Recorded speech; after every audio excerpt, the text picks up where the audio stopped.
দুদিনের ছুটি আর ভাবছেন কলকাতা থেকে ফ্যামিলি নিয়ে একটু বাইরে কোথাও ঘুরে আসবেন, কিন্তু খুব বেশি দূরেও যেতে চাইছেন না, তাহলে এই জায়গাটি কিন্তু আপনারা অবশ্যই কনসিডার করতেই পারেন। কেকাবনি রিট্রিট, কাকড়াঝোড়। কলকাতা থেকে মোটামুটি 4-5 ঘন্টার জার্নি।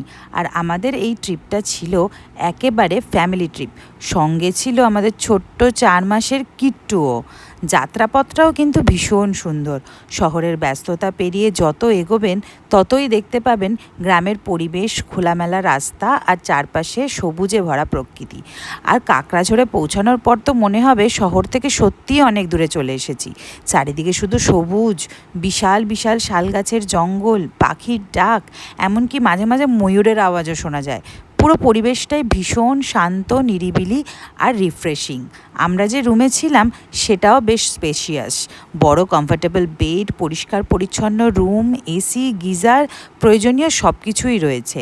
আরও একটা ভালো ব্যাপার হচ্ছে ইলেকট্রিসিটি চলে গেলেও যাতে গেস্টদের কোনো অসুবিধা না হয় তার জন্য ব্যাকআপের ব্যবস্থাও রয়েছে। খাবারের কথাও বলতে হয়, দুপুরের লাঞ্চের ব্যবস্থাও বেশ ভালো।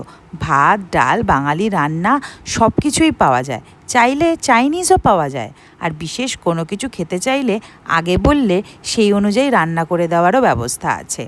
আর ফ্যামিলি নিয়ে গেলে বাচ্চাদের জন্য ভালো ব্যবস্থা রয়েছে। প্লে এরিয়াতে রয়েছে চেসের মতো ইনডোর গেম, যারা এসে একটুও বোর হবে না।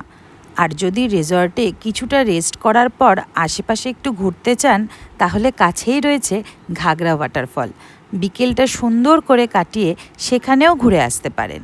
সব মিলিয়ে কলকাতা থেকে মাত্র 4-5 ঘন্টার ডিস্টেন্সে যদি দুদিনের জন্য একটা পিসফুল ফ্যামিলি গেটওয়ে বা স্টেকেশন খুঁজে থাকেন, তাহলে কেকাবনি রিট্রিট, কাকড়াঝোড় কিন্তু বেশ একটা সুন্দর অপশান।